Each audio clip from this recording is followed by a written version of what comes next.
These are all about the gnarly rides and epic sails. Welcome to Watch.com, and today we're counting down our picks for the top 10 extreme sports. Stop. Drop. For this list, we're looking at recognized extreme sports that involve a bit of skill, technique, and intelligence.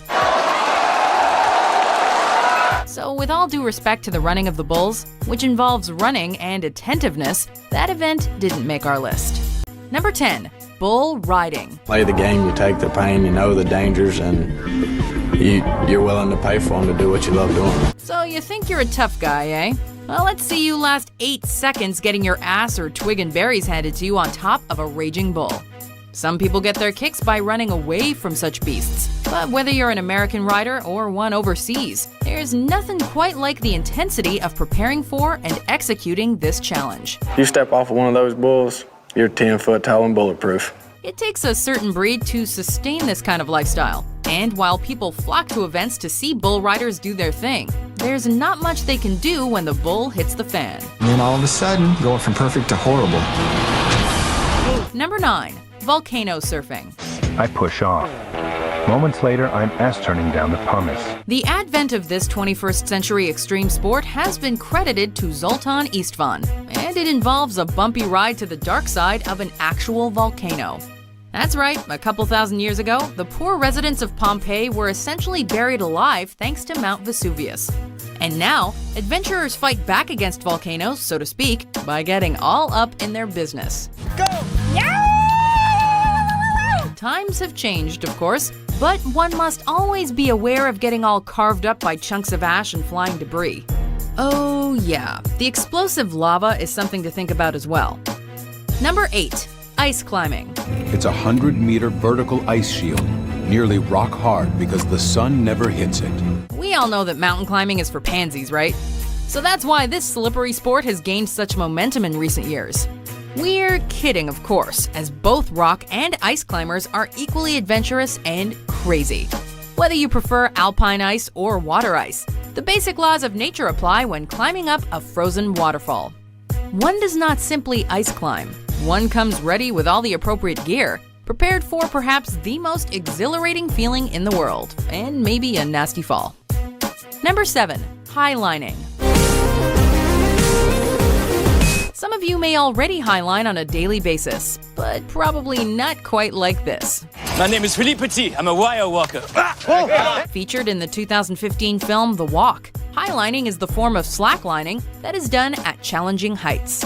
This sport requires some intellect when setting up the anchor points, and of course, one must be in tip-top shape and be able to focus too, as the ultimate fail would be plummeting to your certain death.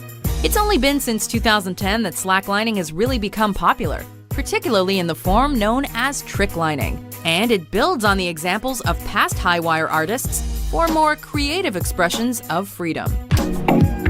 Number 6. Skateboarding. Alright, so skateboarding probably doesn't seem that extreme these days. At least not if you're at the Bart Simpson it's faster than walking skill level. But every self-respecting skater knows that some broken bones are necessary if you want to call yourself the real deal. We don't really need to explain the essence of this extreme sport, as YouTube has become a haven for countless skateboarding fails, and also some rather impressive feats.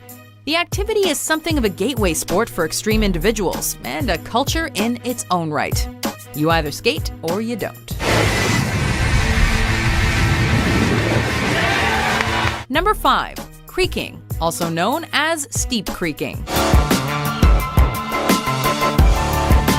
Sure, one may enjoy kayaking or canoeing, but that doesn't necessarily mean you enjoy literal downward spirals off waterfalls. But if this does sound like you, then you're a creeker. Congrats on having a name. What do you need besides a kayak and a death wish? Well, a first aid kit might come in handy, and you'll certainly need a throw bag and face mask. Those living in the Appalachians have come to know creeking all too well, and there's nothing like experiencing a first descent, whether it's your own or with somebody else. Beware of chicken heads and sieves, and always creek with confidence. Number 4. Ice cross downhill, also known as downhill ice cross. I'm high in my life right now, nothing like it. The average person typically struggles when trying to lace up a pair of ice skates, and even more so with the actual act of skating. But if you grew up playing hockey and know how to maintain a certain balance, then you'll find some value with ice cross downhill. Holy moly! Hey! Do you think they can go any faster than me? Here's what happens. Skaters shoot down a walled track and try not to break their asses. It's just like downhill skiing, except with sharp skates and hard ice. As you can imagine, the average ice cross downhill fail will make anyone wince, especially if you happen to be executing the failure in question. Number 3, motocross. You gotta always jump something. Speaking of ice, the one and only Vanilla Ice once reigned supreme in this extreme sport, as he was reportedly a 3-time Grand National Champion in Dallas. Go Ninja, go Ninja, go! Go Ninja, go Ninja, go! You could say that motocross was the next step up for skaters during the 80s, along with BMX riding.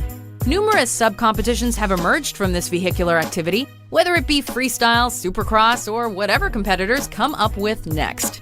Some fly high while others keep it low, but motocross has long been a favorite among your more liberal motorcycle enthusiasts. Number 2, free climbing. Now the big question. Are you an aid climber or a free climber?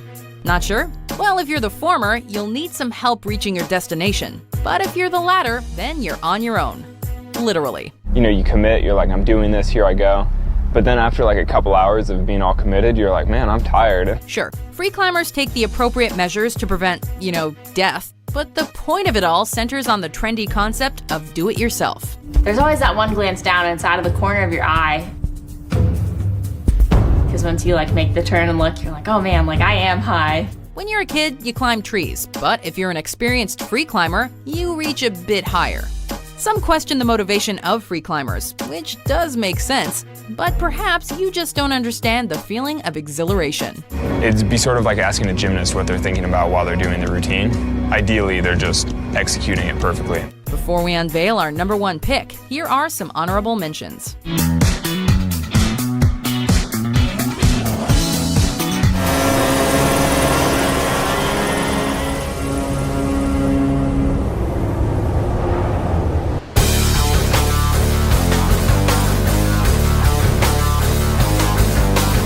Feels good to be out here, to be back on the trail, making miles.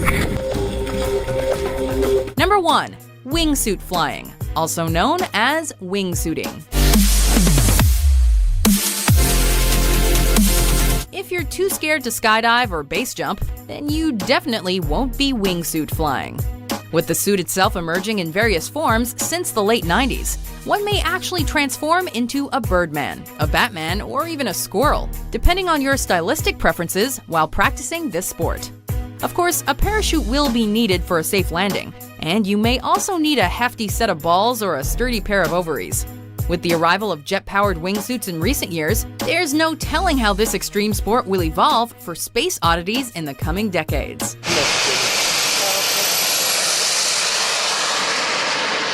Do you agree with our list? What's your favorite extreme sport? You just have to hang on and, figure it out and fight. For more mind-blowing top 10s published every day, be sure to subscribe to watch.com. It might not be the toughest route in the world, but given that most people would be happy just to make it up a flight of stairs dressed like this, it's a pretty good effort.